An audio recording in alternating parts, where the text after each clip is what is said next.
It is 5:30, so just trying to recognize that. And the only, so Diane. All those are. Do we have some sort of like forum? There's no forum rule in our charter, is there? I think so. It's not like a big Like voting, on no decision making. Yeah. So we're fine. Yep, and then they'll be able to go back and watch the video because this is totally.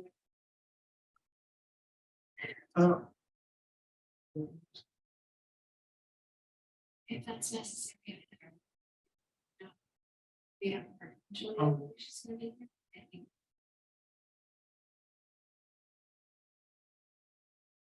No, but I don't recall seeing the chart.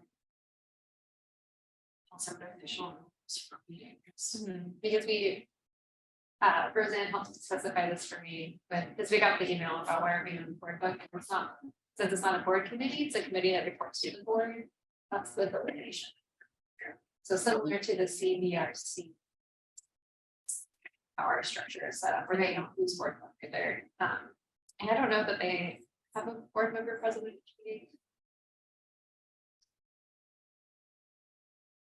Point up for timing, and I'll say this initial thing, but is there public comment that you're aware of? No one has reached out to me so far for public comment. I am going to turn on closed captions. Thanks for. So what? Anything about her. Okay, well, I think we should get started. Yeah, let's do it. Thank you. People will hopefully reach out to me if they attend. I was going to show you just in case people come to the meeting. This is what it looks like for the panelists and attendees. Yeah. And then you just go here and you go to. So Kat, are you gonna add the virtual? Is there anyone that signed on? We were speaking to Angela to sign virtually. Yeah, she said she might be able to in the. Okay. But you'll watch that over there. Oh, yep, Julia joined via I'm gonna Julia too. So Julia's gonna be on the virtual. Can you pop her up on the screen? Oh, yeah, sorry, I'll stop sharing the screen.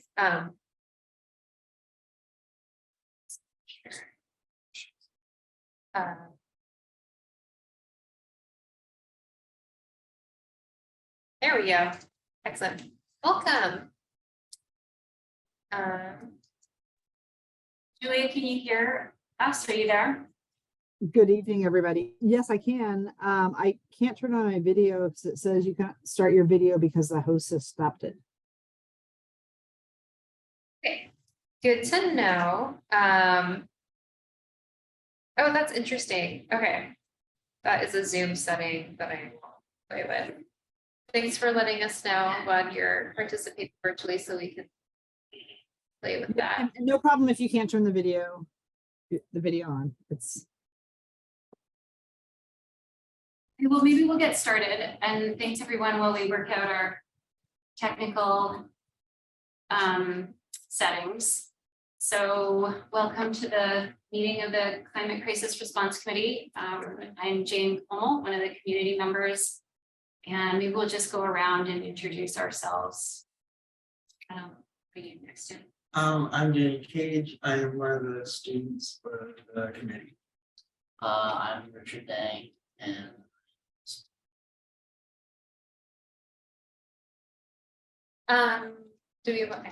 I'm Kat Davis, and I'm the Climate Justice Advisor with Portland Public Schools.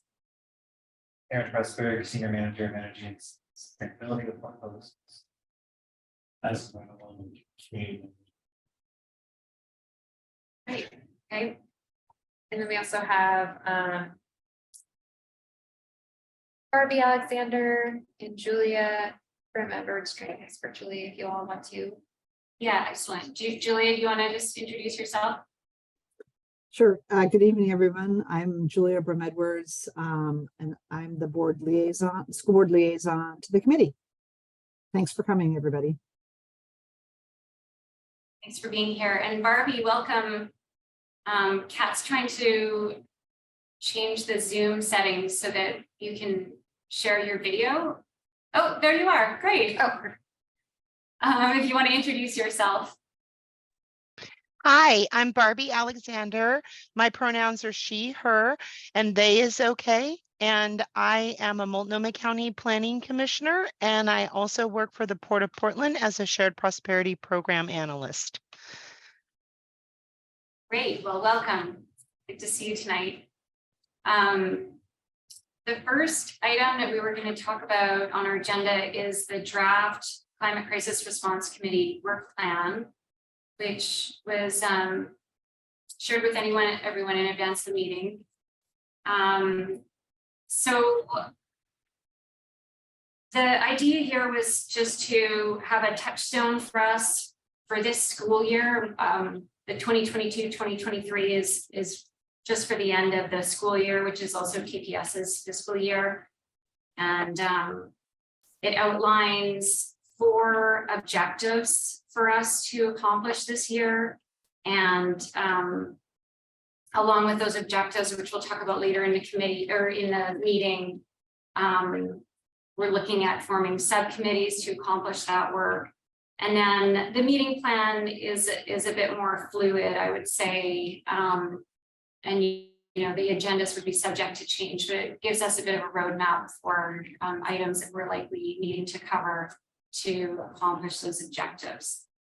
And did anybody have anything they wanted to add or change or discussion about that? And then once we have a chance to share those ideas, then I think we can vote.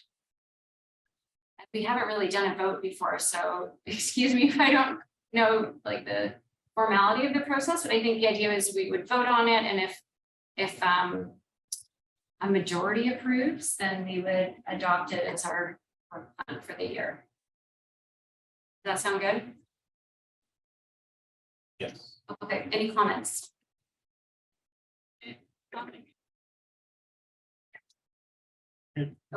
Okay, well, Can I ask? yeah. We, know, might have any question soon.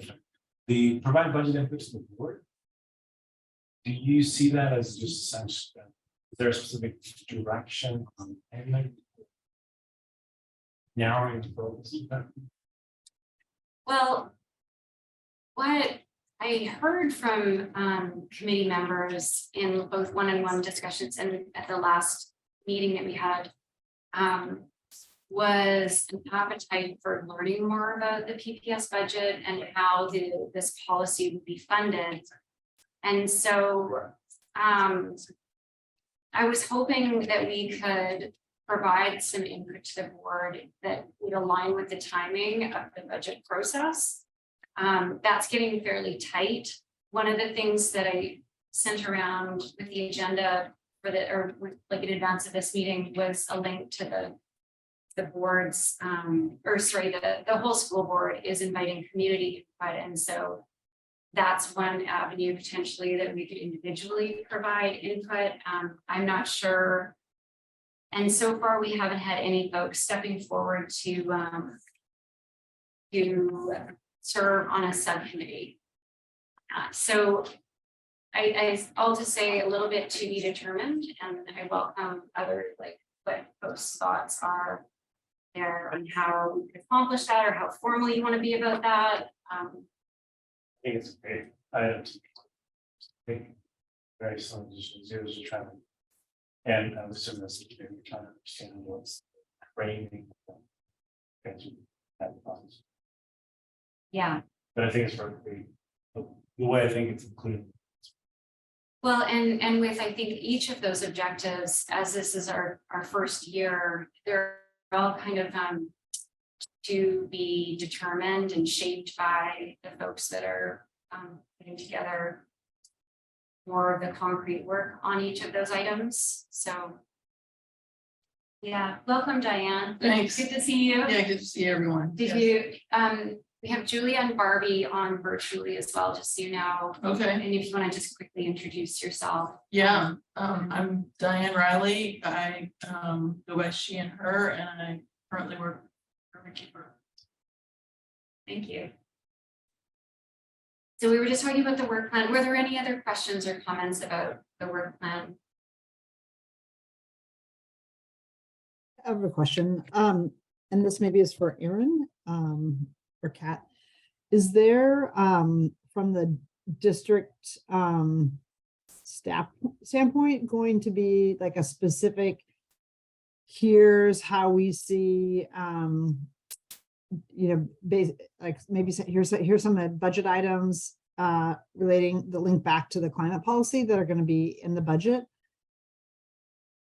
Is there going to be anything like explicit, like here's like a climate package, or is everything just braided into the existing work, and then like this group or others would have to like extract it from the larger budget?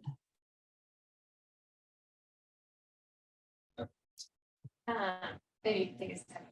Yeah, I think the answer is both. It'll be a combination. So there's a lot of things right now already part of our ongoing some programs that are already funded and have been for years. We'll continue to do that are going to advance us towards our policy goals. So and we can definitely like to those as we report to committee and to the board about it. But yeah, I think other things that there'll need to be asks in the future, right? Because we need to, in order to meet these goals, we will need to fund more work and ramp up the work that we're currently doing. So there'll be, both sides of that. And I think as we work more on getting our solid inventory and prioritization plan fleshed out, we'll be able to have really specific and kind of prioritize asks. So I'm working to put together my kind of wish list of like, here's some things that we could fund to just really get some stuff off the ground. And here's some things we could fund to get for the CCRP, climate crisis response, as well as here's other areas that we could invest in to make sure that we're really set up systematically to be able to track all this work that's going on towards the policy, since there's so much already happening. Understanding as well that it's like a budget cut year, so we're trying to make sure that we're being really intentional about these asks to be supportive of all the other work that's happening too. So yeah, so a little bit of both, while also still looking out for grant opportunities and other sources of funding that we can use to really launch some things forward when they come up and are available. I would just love to, is it okay if we just jump in? Sure, yeah.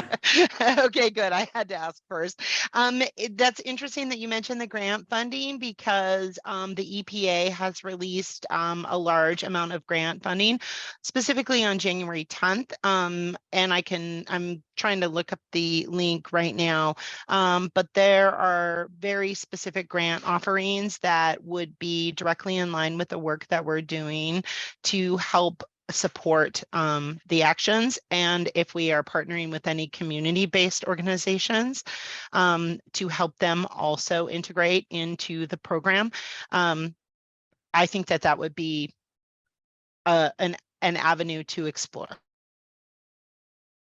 Absolutely. Please feel free to send any of those funding opportunities that you've seen come up to me, and I can work with Erin and our strategic partnerships team to see what has already been identified as a possibility, or also as we're exploring different grants, would love to be able to reach out to you all, since you all have an expanded network of great organizations that you worked with, to say, hey, we're looking at pursuing this and we want to expand capacity in our community. So if you all have, ideas for community partners as well, then we can kind of reach that. So yeah, I invite that for sure. Thank you for thinking of us when you see those out there.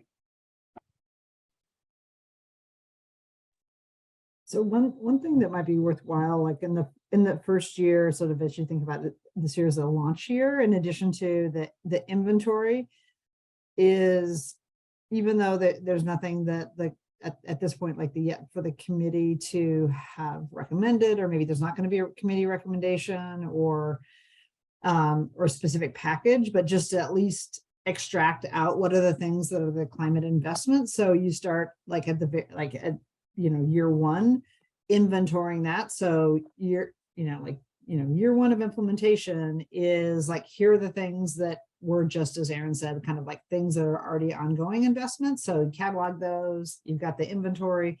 And then year two, you're just building on top of that, but not to miss out on the first year of the things that we're already working on. Absolutely, and I would, to your point, I'd love to be able to actually get an idea of dollar amount of even how much PPS is already like funding this work, especially as we've talked with, I think nutrition services is a really great example because they have really amazing programs that they just do. And every time I hear about them, I'm like, wow, that's a really great related to our climate work that we're working on. So being able to highlight the way that we are currently moving this work forward, and to be able to show that growth and investment and activity is a great way to be able to tell that story. You. Any other thoughts?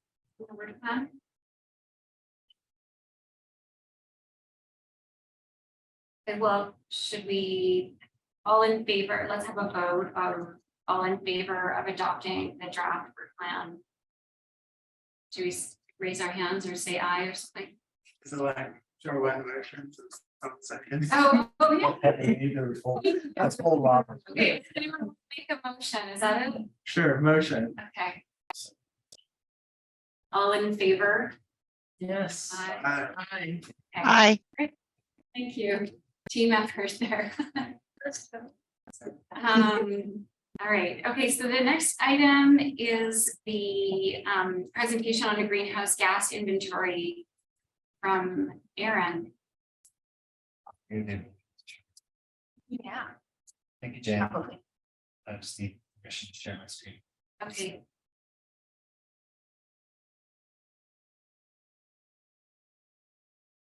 I want to say, Aaron, I was really impressed by this report. I thought it was very well put together, really professionally, like the information was here that I wanted to see. So Yeah. thank you. For some reason, it's only saying Yeah, house we do. only. Yeah, that's good. Good experience with good company. Yeah. It's nice. The settings look like it's only, since it's a webinar, maybe only the host can share, so I have it pulled up. It was linked to the agenda. Oh, sorry, not.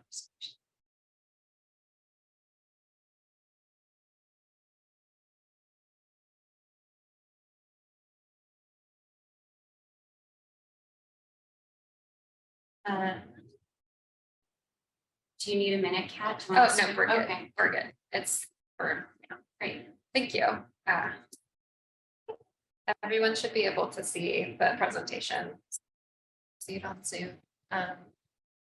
Zoom attendees, can you see the presentation currently? Excellent. Yeah, please. Yeah.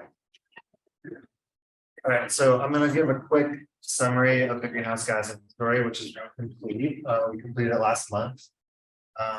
Just a quick shout out to Good Company who we worked with, consultant that we worked with. They've done greenhouse gas inventories for many organizations in the Northwest and nationally as well.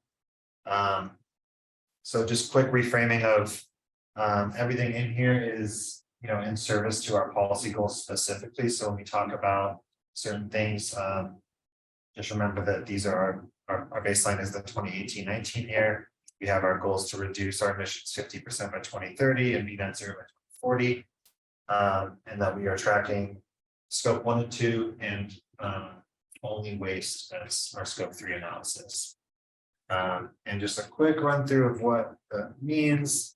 So scope 1 would be all of our direct combustion. So anything in anything that's natural gas fired in our buildings, any vehicles that burn gasoline, diesel, propane, and then also any refrigerant loss in any of our systems. So think about it like equipment owned and operated by the district that burns fossil fuels. Scope 2 would be any fossil fuels that comes as a result of the electricity that we purchase. So we're not directly burning it, but we know that our electrical grid does come from some fossil fuel generation. So that would be scope 2 emissions, and then scope 3 is any other indirect emissions that are basically the scope 1 and 2 emissions of other organizations, either down or upstream of our operations. So for the sake of our policy, the only thing in scope 3 we're tracking is our solid waste. Do you mind asking? Yeah, you want to, okay, just to make sure, I understand. Then pipeline leakage from gas pipelines outside or inside, let's go through the outside scope. If that gas being brought in is for electricity use. Yeah, no, like, it's generally accepted like EPA. GSU on-site combustion. I forget what that is. But a lot of reports also the pipeline leakage. Oh, yeah, gas. yes, that would be scope 3. Exactly. Okay, thank you. So, hey, Aaron. Yes. Sorry, just a question. In what scope would things like, the gas powered leaf blowers fall? What category is that in? Scope 1, directly burning, that equipment is owned and operated by us, and we're directly burning that fuel. Yeah, I thought it just said vehicles, but sorry. Can you go back one slide? Sorry, I just.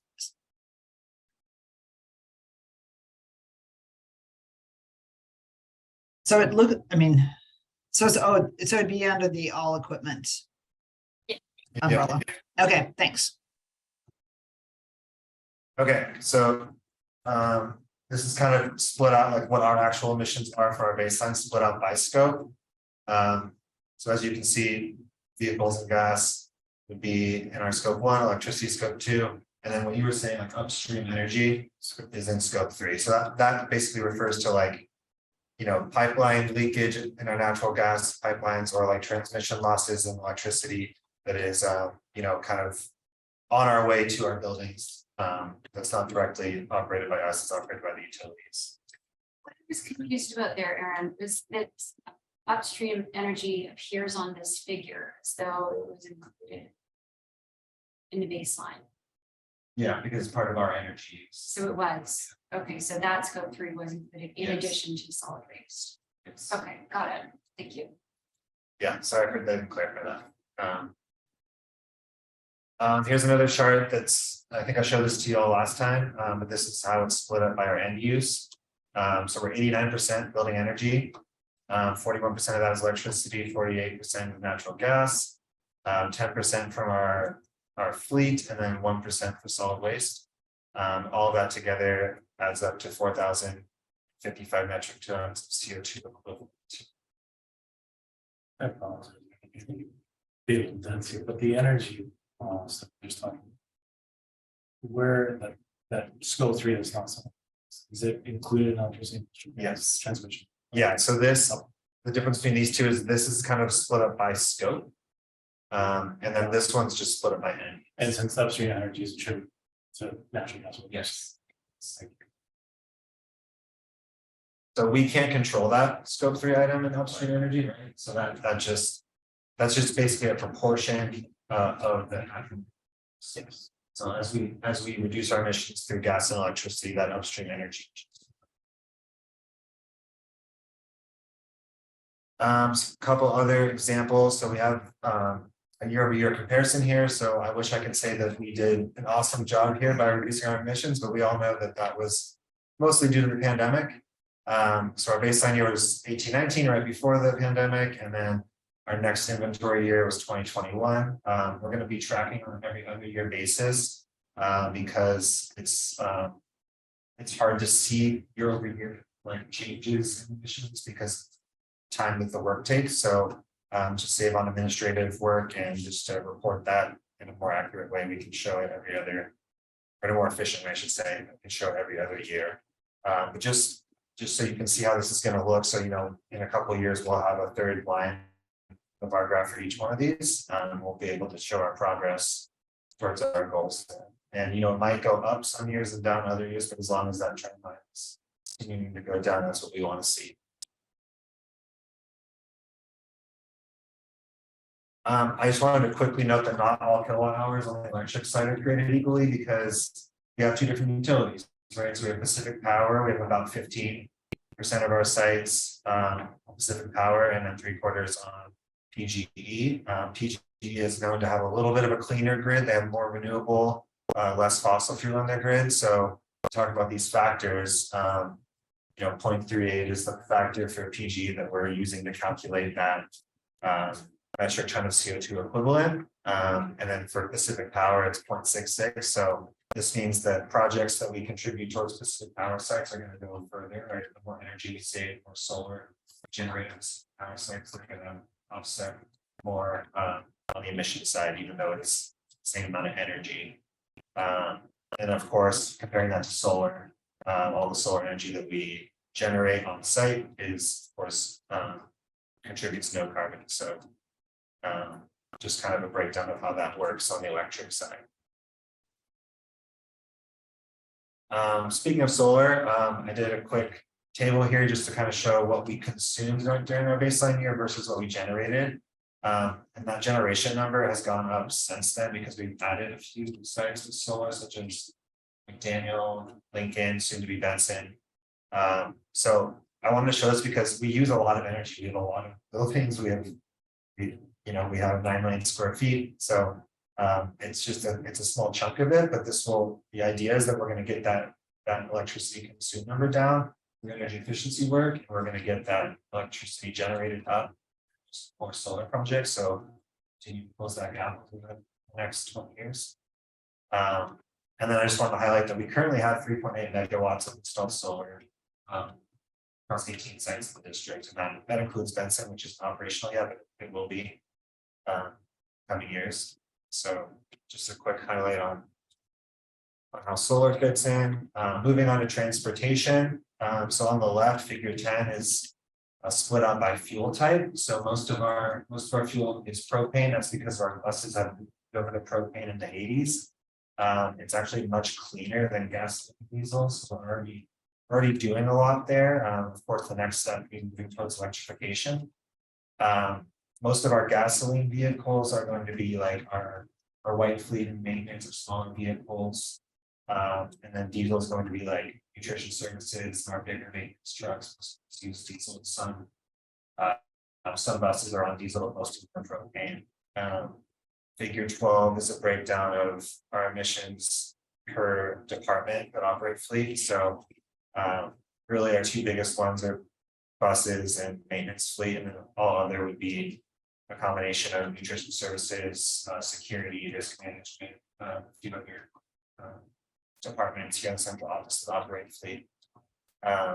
So obviously the biggest portion of this is our busing, which shouldn't be a surprise to anyone. Even first, am I reading that correctly? So the first picture adds some gasoline buses.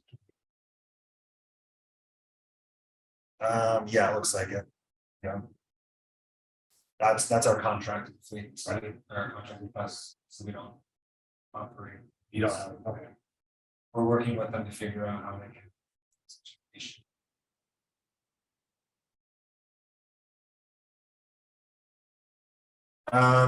Next, solid waste, just a quick overview. So this is the one we're struggling most with on the data side. So for those of you who are familiar with the waste industry, we don't get numbers on weight because the industry's just not there yet. It's not like your electric bill where you can just look at it and know how much you use. So we're charged on per haul, and that doesn't matter how full the dumpster is. So we're working with our hauler to figure out ways to track that a little bit better, but there are calculations that can be done, which had to be done for our baseline year, in order to assume some industry averages based on our number of hauls. So basically took the number of hauls we had per waste stream and did some use of PA factors to our industry averages, did some assumptions on how full containers were when they were lifted. But figure 13 shows just a breakdown of where our waste goes. So still got a ways to go on reducing our landfill bound waste. But our diversion rate is 34% for our basin. And I should just mention that if you remember from that earlier graphic, our overall emissions is only about 1%. Okay, so a little summary here, main takeaways. Wait, if you go back, is there a reason why Boise Rosa Parks Lane. We're producing different than the schools. I was Yes. just gonna ask that. Yeah, so we haven't had quite the time yet to dig into all the data. Those are numbers per student, so it's not that they're using more outright than total or wasting more. It's just a per student calculation. Some of that has to do with, sometimes there's more after school events or, different things like that. So we don't know the ins and outs of it yet, but my next step is to dig into that data, and that'll help us prioritize these projects, not just on the waste side, but on the energy side. And if this is by call, I'm wondering too, if there's an opportunity to do some, like. Looking at actually how full the bins are when they're scheduled and if they're getting Yeah. called too often, which is sometimes Yeah. people overschedule on the period. It's gonna get. Yeah, so to Julia's point too, one, to highlight something we're already doing that could be counted towards kind of our progress towards the policy goals is we piloting waste container sensors. So we doing it at a few sites right now, we're eventually gonna roll it out district-wide, so they're basically spatial sensors that are mounted to the inside of the containers. So we have a platform for it, you can go in and see, oh, this one's actually only 25% full and scheduled to be lifted tomorrow.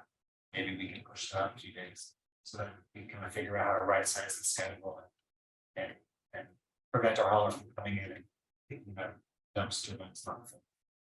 How would that also in turn, would that save us money? It would. We get charged per hauler. And we'd get really more accurate data on how much we're actually producing, so we can start doing some targeted initiatives to reduce waste and then see if they were being effective. Versus right now, we're like, well, they're still getting all the same. Yeah. So it's really. Yeah, it's a cool project, and we're actually, once we get it fully rolled out, projected to save 200,000 per waste budget. This is probably too many use, but is there a way to count the GST savings associated? Like from the, Yeah, if you're delaying bin pickups and stuff, like you're saving. Some vehicle trips, but heavy diesel. yeah, it's scope 3 item that we're not tracking, but yeah, you can complicate it. So main takeaways, just a quick summary of what we talked about. Bulk of our emissions come from buildings. That's 89% of natural gas and electricity. Energy efficiency and solar would be the quickest and most cost-effective way to reach our shorter-term goals. So when we're talking about our 2030 goal, we have to reduce by 50%, right? But the electric grids are not going to decarbonize by 2030. So really focusing on solar and energy efficiency are going to get us there quicker in the short term. And just to see that number broken out again, our total baseline emissions, 46,055 metric tons of CO2. We need to get that down to 23,027 in just 7 years. So we got a lot of work ahead of us. And then building electrification be key to reach our longer term goals, right? So we're trying to reach net zero by 2040. PG and Pacific Power are both expected to decarbonize their grids by 2040. So theoretically, if that does happen, all of our electricity use by that year will be zero carbon. And then, yeah, prioritization will be key to meet these goals. Couple next steps, just to let you all know what we're up to. We have all this data at the site level. So we'll be able to identify our biggest emitters and figure out where our best opportunities are to implement projects. So our first step after that would be conducting energy audits at these sites, and that will tell us like what projects we can save the most energy and then save the most emissions through those projects. So we get like detailed numbers on cost and estimates on energy savings, and then we can prioritize based on that data. And then we're currently working on our implementation plan for the building decarbonization. And we actually have an RFP being issued next week for that. So we're already getting started on that. Bringing in a consultant to help us put together that overall implementation plan on that. And the other part I wanna be excited about this what we're finding from this is that if we can focus in on that energy efficiency side, then when we do move to electrification more intensely, then we'll be needing to provide electric replacements for the natural gas units that are more right sized to a more efficient building. So they might actually be smaller units, less expensive units, saving us money in that direction as well. So it seems like through this inventory work, we've been able to figure out kind of the good next steps to be able to do this in a way that's going to be more cost effective for the district and still help us reach our shorter term and longer term goals. Yeah. Can I ask another course. question? This is phenomenal. Completely understand it. So angle with solar, this is an assumption. I don't know if there's any sort of technical energy analysis, but the assumption is that solar is probably exported quite a bit during the summer because it's going to less energy use. Is there a energy storage component to this to maximize the on-site use of the solar? So the export and spot people, Yeah, and therefore have to import less. yeah, battery storage is not something we've implemented yet, we discussed it, we're interested in it, so that maybe, you know, policy calls out a bunch of some speed measures as well, so that is.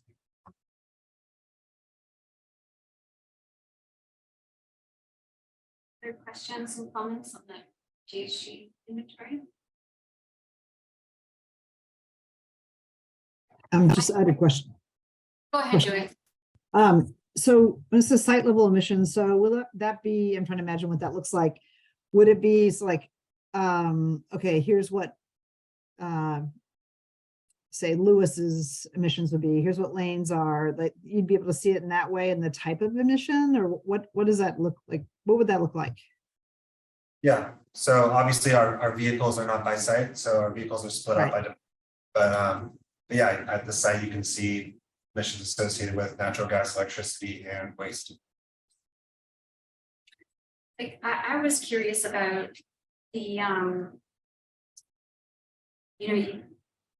that I found it informative, the PGE versus specific for electricity. And I was wondering, like, when you do your implementation plan, it sounds like you aim to prioritize buildings that are in that kind of zip codes or however it's divided.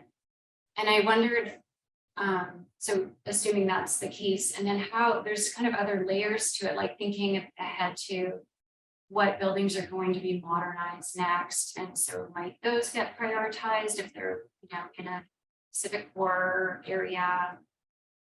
I guess it's after we do the high schools, then so just kind of a bit of a broad question, but wondering like how you're thinking about the prioritization and again, like kind of the budgeting for these improvements. Yeah, I mean, I can't speak to monetization, but I don't think that would be a high list priority item for like choosing monetization sites for the bond. So definitely priorities there, but I think definitely for strictly climate related work, this policy that we're talking about energy efficiency and so on, take us further dollar per dollar spent. I noticed that, and I was surprised to see Grant in the top 6 of the natural gas per student, because that's a brand new high school. And I wondered if there was Get more operating hours to use more after hours and weekends. Yeah.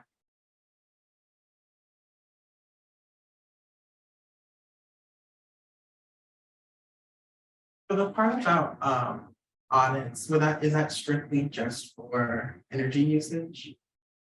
No, so we will look at, we use it to get inventory of equipment, right? So like one thing we need to get going next is inventory of what equipment is gas fired versus electric ready, right? So we have water heaters, we have boilers that heat our schools, but we need to get a very detailed inventory on what's what there. So that'll be part of the audit, and it'll also be analyzing operation on site and utility bills to figure out energy usage and what kind of projects we can use to save energy. Also looking at solar potential at the sites, doing like analysis on the shading and everything to figure out be a good candidate for solar. And then also looking at electrification projects as well. And then will the audits also show where we fall short and give recommendations on how to meet our goals? Yeah, so it's basically gonna be a list of potential projects that you can do, and it'll say, okay, well, here is the existing condition at this site, and here's what we suggest. You implement here, whether that be a full HVAC replacement, lighting upgrade. Solar project, like they'll make estimates of what that might cost, what it might save you. On energy and dollars, and then we can prioritize based on that. And this will this be third party or self? Yeah. I was thinking it's better. It's the third party versus a self audit, because I usually think some is closer.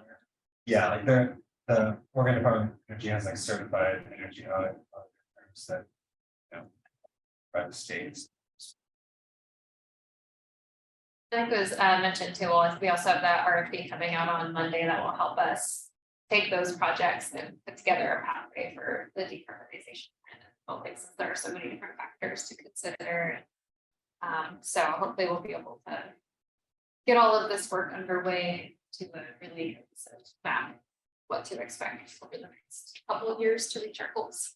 Does your facilities team have resources that will find IRA funding? Yes, we're tracking all this.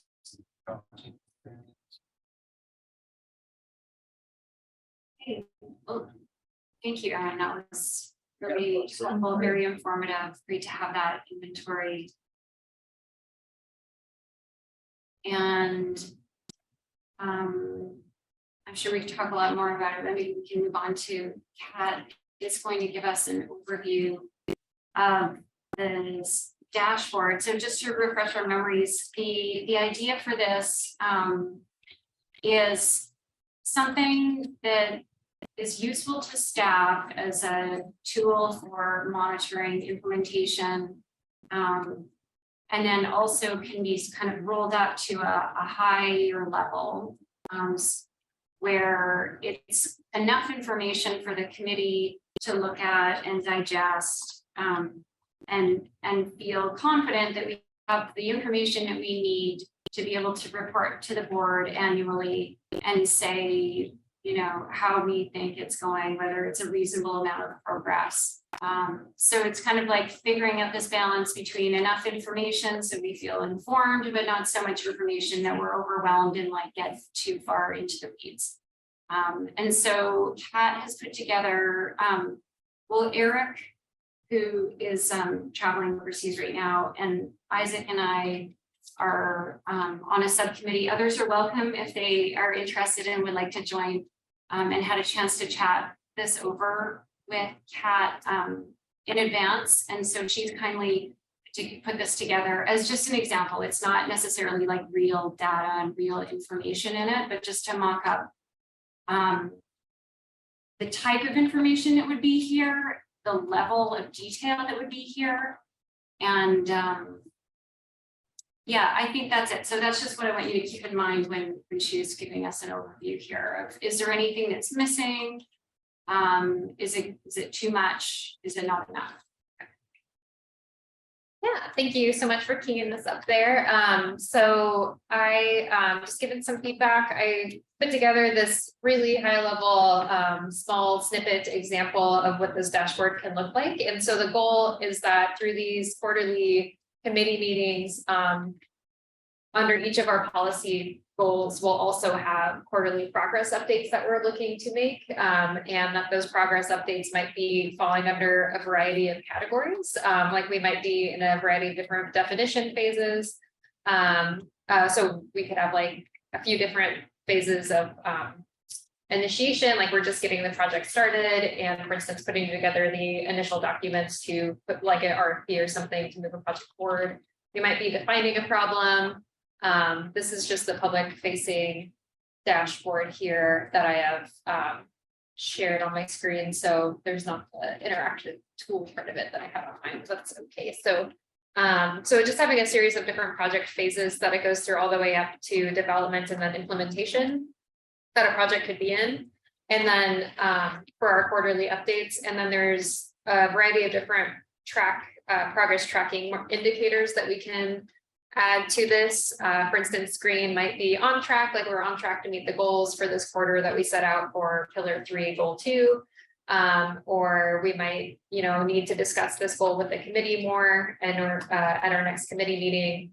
Or that goal might be actually experiencing some barriers to completion. So we definitely want to discuss that at our committee meeting. And so the committee members would receive a report, this dashboard essentially that has the different goals broken out, and we could minimize each of the objectives. So this has the pillar, the goal, and then the objectives that support that goal underneath it. And so the committee could receive a report that has just these pillars and goals indicated with the basically lowest scoring of the goals indicated on the goal site. Oh, I'm sorry, low scoring objectives. So the lowest common denominator is the way it was described to me, where, for instance, you might see that, oh, pillar 3, goal 3 here has a barrier to completion in it. And if you drop that down, you'll see that one of them, one of the objectives is on track. One of them hasn't started. One of them does need discussion. But this one down here is experiencing a barrier. So we want to flag the one like the lowest, the things that are the highest priority that need discussion. So you'd be able to come down and actually see what is going on with that objective that is experiencing a barrier that the committee could discuss. And that way you're not necessarily overwhelmed with if there is a goal that is on track and all the objectives for it are on track, then you don't necessarily need to expand that drop down to see everything that's going on. You would be able to, but that's not necessary for this level of work that we'd be looking at.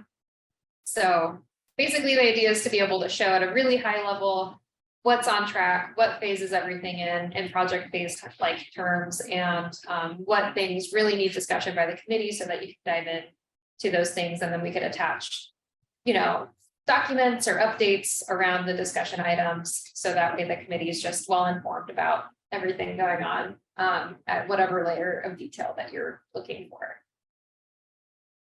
So Yeah, go ahead. I imagine with each one of these, there would be a report from either like a department to show like what we've done. Because I imagine we're already meeting some of these with what we're currently doing. Mm-hmm. So it would be like what we've done, what we plan to do, and what we're like already like currently doing as well. Yeah, I think so that could definitely be a part of these quarterly updates in the progress area over here, the summary of progress of what is happened maybe since the last meeting. And when we're talking about like quarterly goals, that could be part of that like kind of document that the different departments are storing this information is, and that it can have kind of a timeline of like, these are the goals for quarter 1, these are the goals for quarter 2.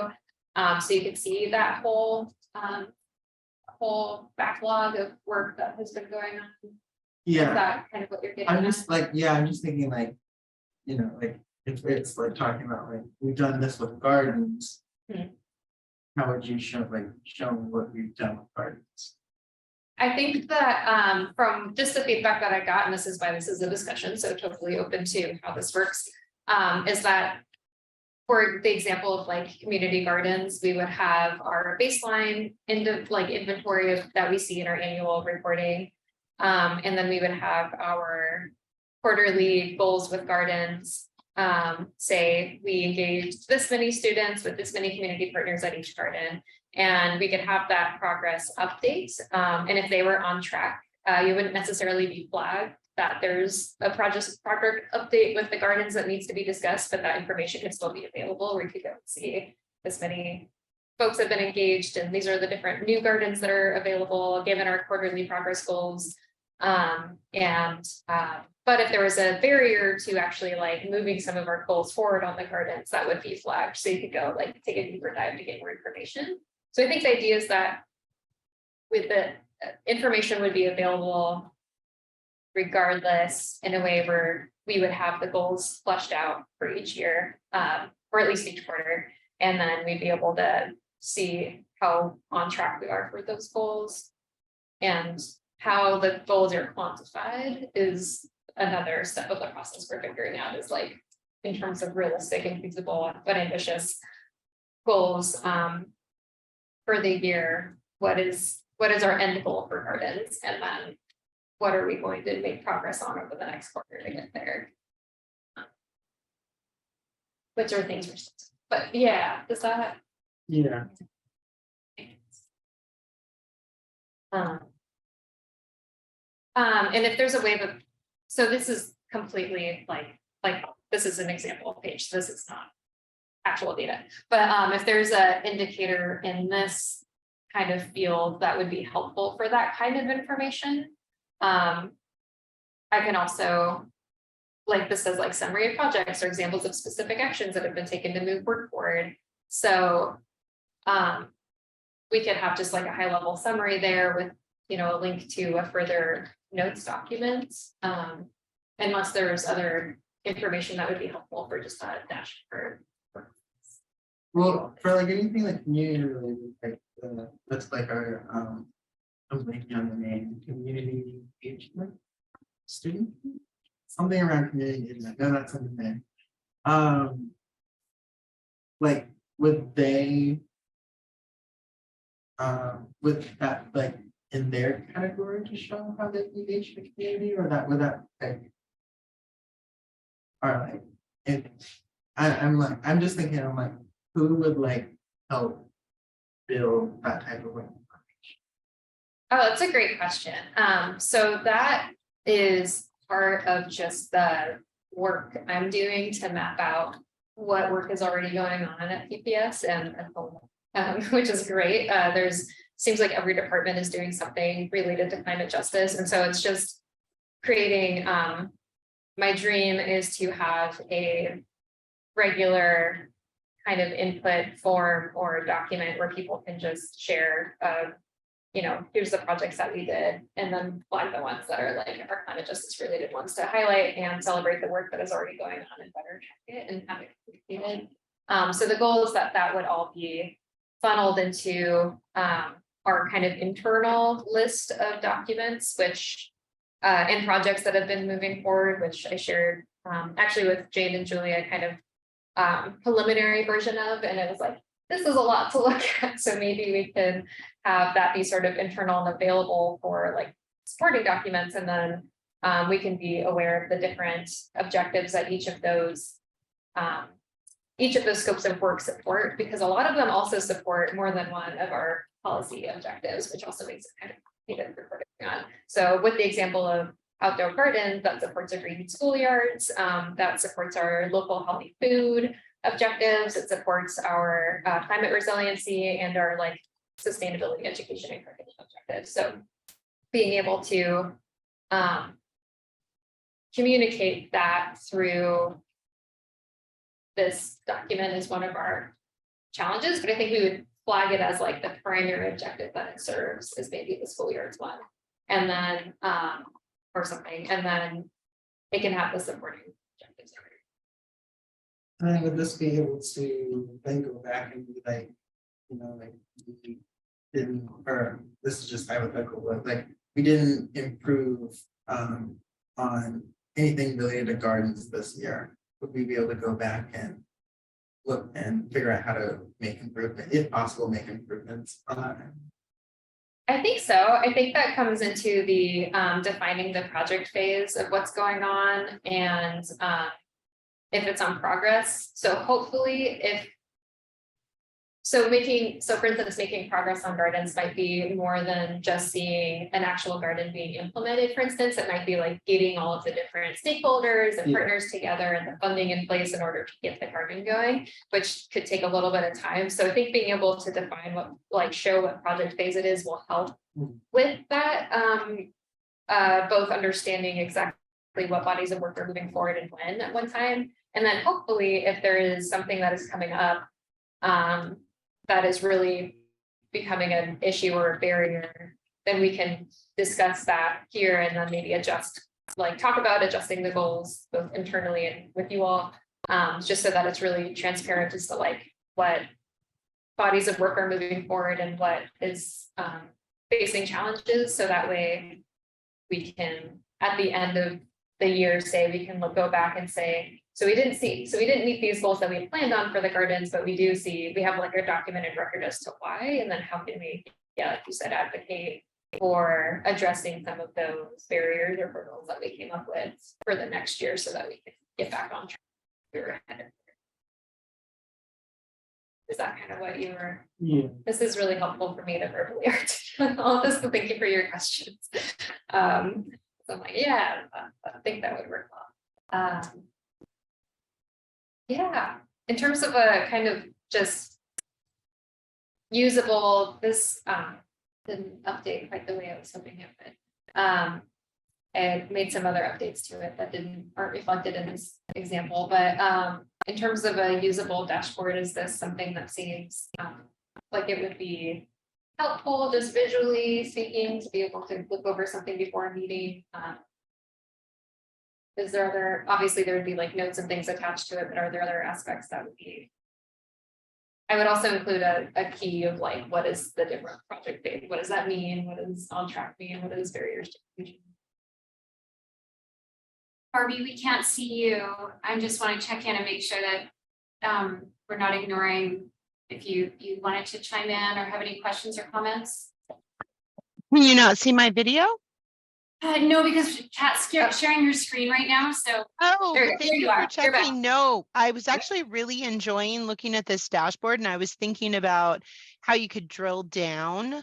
And I know that there's a lot of information, but I'm just thinking, like, if you could hide it or bury it, but access it, for example, like pillar 3, goal 2, right? So what are the projects that are under there, like support development of youth leadership? So then if we dive down there and let's say at Lane, they started a program looking at getting kids to organize neighborhood cleanups or so. I'm just throwing out something.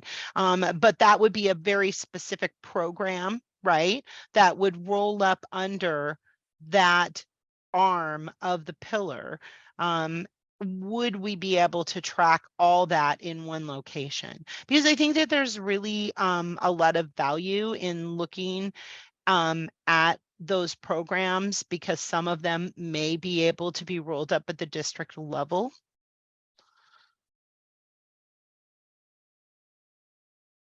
Yeah, I just want to recognize Julia has her hand up. Well, I was gonna say, I think that's a great point, Barbie, to just, if you want to go just like one level down, to have the ability to do it, but also have the ability to keep it up level for most people who want to be up leveled. But I do think, being able to click down, it will, maybe it'll prevent a lot of questions that is just already, like, it's already underway. It's just all there, just if people could click down. And maybe there's some way to set it so that a limited, that's somewhat limited of who gets the click down capabilities. And the other thing is just, I'm apologizing that I'm at a conference and I have a meeting that's starting, so I'm going to sign off. I think this work is great, really good. Great job, everybody who coordinated the presentation of this materials, because it's really shaping up, I think, to be a great report. I'm looking forward to sharing it with the board and the work that you all have done. So good night. Thanks, you, Julia. Julia. Thank you, Julia. Danny and I were just chatting about where this would live. And in my mind, it would be a public document, at least some, like not necessarily the level of detail that you might use internally to connect all of the dots. But I mean, certainly whatever is presented to the committee becomes a public document. And just checking in though with staff to see, do you imagine this kind of like living on the PPS website somewhere? Like, I was thinking of your dashboard, Aaron, that you have for energy use. Like, is it kind of something equivalent to that eventually, or? Yeah, we talked about a few different options. We haven't fully figured it out. Yeah. But yeah, definitely something public facing, tells the story, tracks progress. So this like committee use public dashboard on smart sheets, I can definitely add to the climate justice website, which is just pps.net/climate justice. It's also where you can find our committee material. So plug for that. And then we are working on some really neat other dashboard ideas of being able to communicate what's going on at PPS in a more exciting way than like, I mean, I love spreadsheets, but like something that might be more user friendly and actually tell a little bit more of the story of what does this goal actually mean and what is the spirit of it and where does it live PPS like maps and things like that. So that is something we've been meeting on as well. Richard and Diane, I want to check in with you both as well, because you haven't, I mean, fine if you have no comments, but I want to make sure you haven't really given a chance to weigh in. Yeah, actually, when I was looking at the pillars, I felt like it had a lot of components in them. I felt like it would be nice if in this dashboard we were to split up those components into each of those or inside each of the sub pillars. And I feel like that would be better on the long run since eventually this document again. I feel like it would get a little over. So it'd be nice if we like split up those smaller paragraphs into just like more specific areas.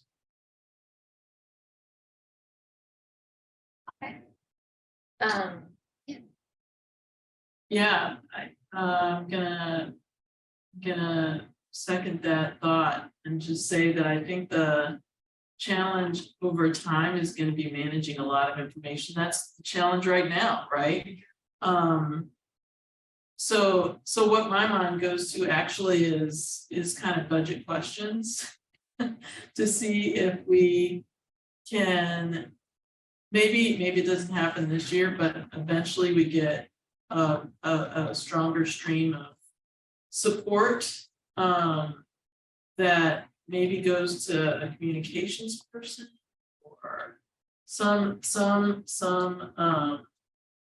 even if it's not a full staff person, some ability to communicate with the public, the students, the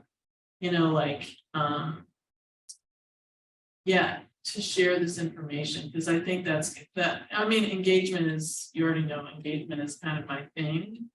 And to me, relaying this information out is very late in engagement.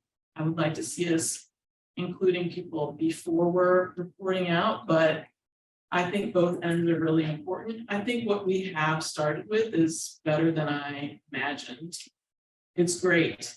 I think what we've done, what really you've done in the last few months is impressive, and so that's exciting. Yeah, it's great. Same.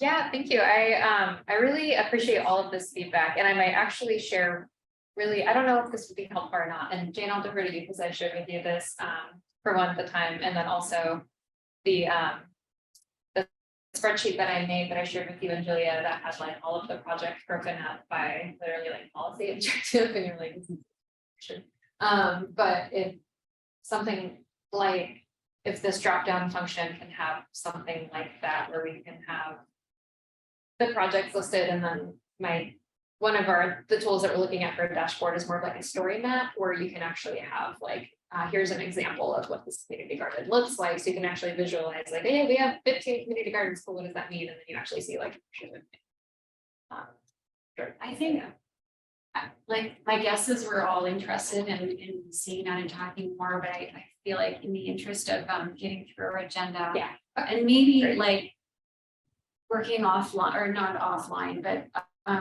in between, as our subcommittees, and that's kind of the next step that we can take. So this has been a really valuable discussion. It almost, I feel like you want a second and said we weren't done 2 weeks this week. So there's quite a bit of work. But it almost feels like part of the comments is that the dashboard serves a dashboard purpose, but there may also be a need to be details and also just initial thinking, external communications. I mean, maybe in the absence. We know we talked about communications subcommittees, so in the absence of additional resources from PPS, there's more of a community members to play. Yeah, which leads nicely to our next agenda item about, it's like mysteriously called committee structure, but there's a few things I wanted to talk about here. One is the subcommittees. The second is adding a vice chair. And the third is voting on making a recommendation to the board for any community members that are currently serving in a one-year term to be invited to serve 2 additional years. So they would essentially get a 3-year term. So that's where we're going to go. But let's start with the subcommittees, if everybody's up for it. So Barbie, I didn't get a chance to connect with you before the meeting, and so apologies that your name isn't shown on this list at all yet, but you're most welcome on any and every subcommittee that you feel like you are interested in volunteering for. And there were 2 changes from the version that I sent out. So I'm just going to review who I've got under each of these subcommittees. The first being the dashboard / reporting framework. It has Isaac, Jane, and Eric on it. And then the board report is Jane and Charity. Charity volunteered to join me on that subcommittee. So that's a new addition. There were no volunteers so far for the budget input item or subcommittee. And then the 4th subcommittee, community engagement, had the most interest with Isaac, Danny, Richard, Eric, Diane, and Angela. So the changes there were Charity said she's interested, but lots of other people are, so she'd move over to the board report. And Angela, I didn't originally have on there. Oh, and Richard, yeah, Richard's is there. Sorry, you're looking at me. I was like, did I miss you? So any changes to that? Well, it sounds like you need some help on the budget. Yeah. I tend to be a person who likes to help where it's needed. I would most definitely, I mean, that's my primary work at the port, is developing policy evaluations and performance metrics for our region. So I could help in many of those areas, but it sounds like you need help on the budget. So I would love to step up and volunteer for that. Wonderful. Thank you, Barbie. And I don't know that this necessarily needs a vote. It's just we all agree. And what I'd like to suggest then is that I'll circulate this list after this meeting, and that the folks that are on the list, I don't know if we need to identify someone who's going to like be the person who gathers the group and like sets a meeting time or not, but I'm hopeful, like with the community engagement piece, this dashboard subcommittee we already met and will continue, but it sounds like there might be, Annie, I think you had a word for it. It was like making or Diane, a strategy sort of for each subcommittee. It's almost like a sub work plan for the subcommittee. Not that you need to be super formal, but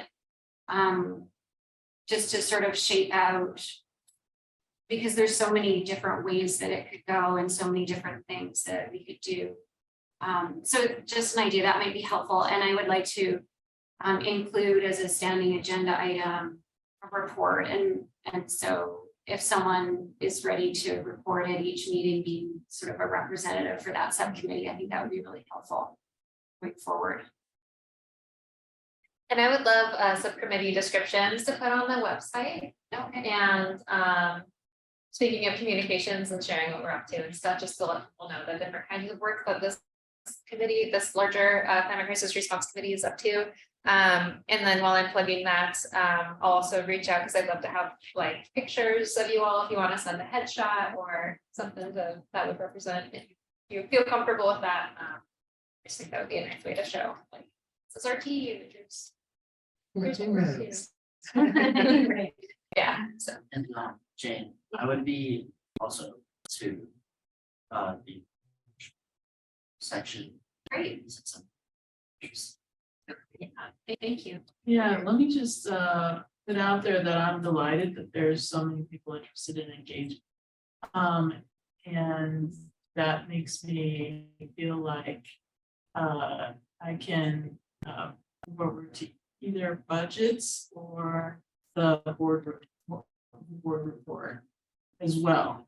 Great. Can I do both? Yes, Okay. yeah, Okay. that would be wonderful. Okay. So adding Diane to,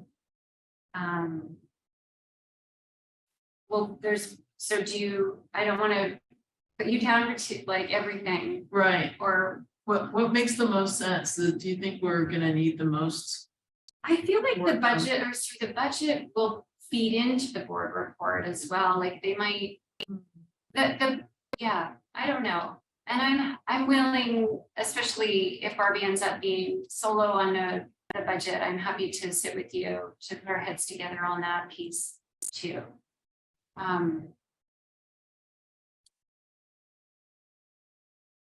Let I'm me not go sure, with they're all the- sort of like, to be written, there's nothing. right. No marching orders for anything, so it's sort of like whoever steps up on the subcommittee gets to say what it's gonna do. Except the board report needs to be a board report, I guess. Right, sure. Let me go with budget to start. Okay, Yeah. great, thank you. Yay. So, okay, so I've got Isaac, Jane, Eric, and Richard on dashboard. Jane and Charity on board report. Barbie and Diane on budget input. Isaac, Danny, Richard, Eric, Diane, and Angela on community engagement. And yeah, I mean, I would say everybody, we were universally interested, but I didn't put my name down for community engagement because there were so many people, and I think a few others felt the same. So it is heartening to know that everybody cares about that piece so deeply. Okay, unless there's anything else on that, on the subcommittees. Okay. So vice chair, we had someone express interest in being a vice chair, that's Danny. And I don't know if everybody saw on the email, I was suggesting if anyone else is interested, let me know. I didn't hear from anybody, but now's a chance to express your interest if somebody else, and Julia, I wasn't sure what the protocol was with our charter, and she's like totally fine if you want to add a vice chair. So that's all legit. So is anybody else interested in serving as a vice chair? Then does anybody want to make a motion? Make a motion. Danny, are you still interested? Yeah. Okay, thank you. Diane, I motion that Danny be nominated or selected. I think selected. Selected as our vice chair. I second the motion. Great, okay, all in favor? Aye. Aye. Great, welcome Danny, thank you for stepping up as and then, well, actually, was there anything that you wanted to like? Anything that was calling to you about being vice chair? That you wanted to share with the group? I think one assisting, but also having being a student, being my perspective. I think it's also the term of like representative. I think like it's very interesting for a student to be the vice chair for any committee or any position really. Just not really done the way things have been done, but it's important to be able to talk to whatever you've been done. Totally, it's great, and as our, the inaugural year of the Climate Crisis Response Committee. I mean, who knows? Maybe it could be the way that things are on this committee. So precedent. Danny, this is Barbie. I just wanted to let you know that the White House Environmental Justice Climate Response Action Committee is accepting applications right now, and they are looking for community members. So if you're interested in meeting the president, you can also apply to be on that committee. Excellent. Just as long as it doesn't interfere with. Yeah, you can't leave this committee though. All right, the other item under committee structure was the idea, and this would just be a recommendation from us to the board. We don't get to say who's on the committee and for what term. But the thinking behind it is that for folks, and it was just, some people to stagger the terms and that we all don't get turned over in the same year. Some people have a 1-year term, some people have a 2-year term, and everybody's a valuable member. And it seemed like it would be not as good of a use as people's time and energy getting up to speed with only a 1-year term. So, and it could be a more meaningful experience for those folks who are on a 1-year term if they get to serve for longer. So the idea would be to recommend to the board. And I think we do this through Julia as our board representative, that we would like the 1-year folks to be extended for another 2 years. And I think this would also require a vote, but I welcome any discussion before we vote on it. Would it be one discussion from Julie, but would we also write another and just explain our reasoning behind that as well? I think that would make sense. Yeah, I And would be would- supportive of that. But that all will be have to, that would be. I think because I was on the policy process, committee yeah. last year, would that be a recommendation for the board to vote on, or? Well, through the charter. Probably. No, the answer to Could that. do an amendment to the charter, but that's not it. But Yeah, like the selection is done through the board, and then the board, it comes in a board report who's being nominated, and the board has a chance to yay or nay those people. So I don't know exactly what that process would look like, but I think that's also outside of our scope. So we could write this letter if assuming that we are supportive. And then figure out the process after, through the board, yeah. Any other questions or comments about it? I would just, I'm looking at the language now, I would just say, make sure to. Some of the other, if it does happen, like some of the other language around it might be affected too. Because it also says each member may serve up to 4 years total on the committee, so maybe that changes, I don't know. To like 5. Well, or maybe, yeah, Because then if you're serving a 3-year. It does raise the then you can't go for another year because. that would be Your it, yeah, it would be 2 terms, yeah. It also specifies the student members will be appointed to a 1-year term. And they would still be 1-year terms, like this recommendation to the board, that's a good clarification. In my mind, it was for the community members, the student members would continue to be only 1-year terms.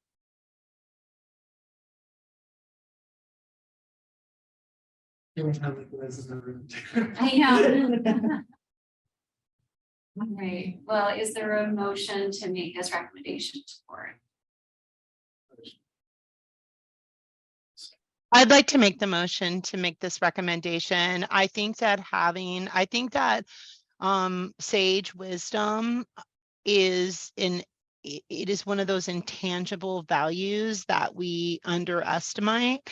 And when there is no overlap and you have committees that everyone's done and then new people there, we lose so much time and traction in getting up to speed. So having that overlap, and the only other thing I would suggest with it is that there is a structure for succession planning that specifically has the framework to hand that information over, so that if a position is becoming vacant. And like, for example, my work on the budget tool, that looks like before my term is ending, we should be onboarding, taking all the information. What were my steps?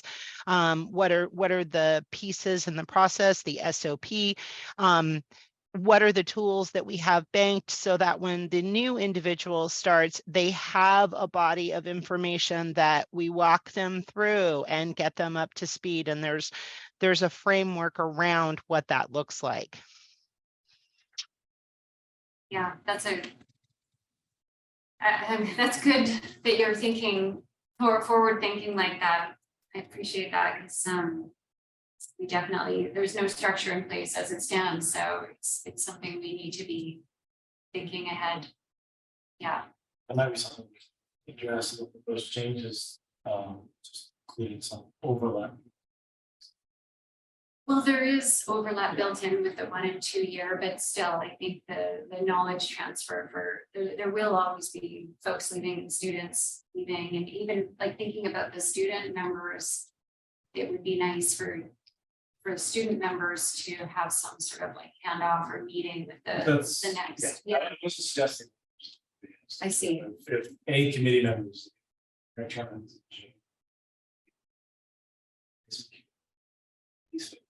Mhm. Nominated. So it can.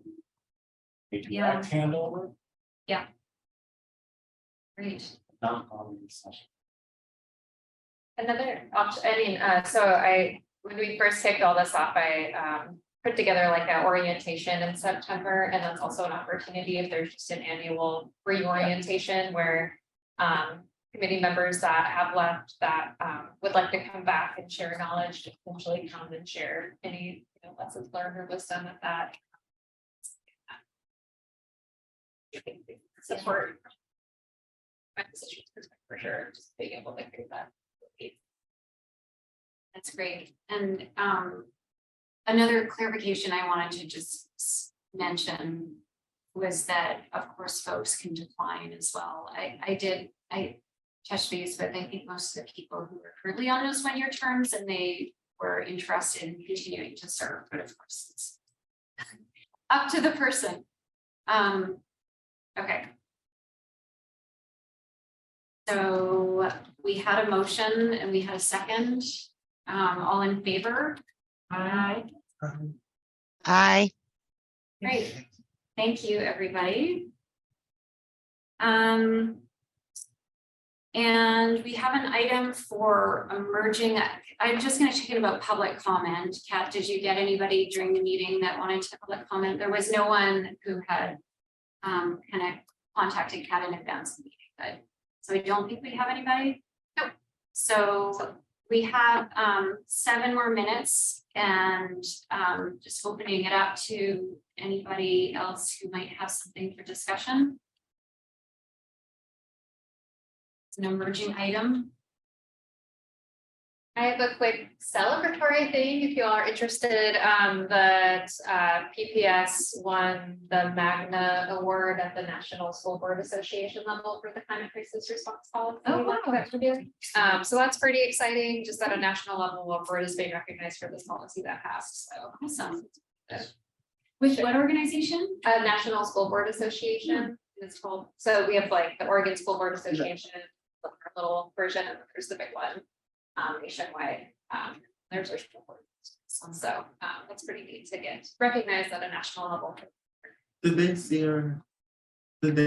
was our presentation?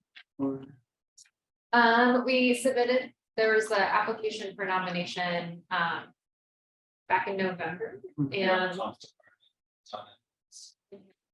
I'm sure our stellar Danny co-presented with Julie and I at the Oregon School Board Association, so I'm sure.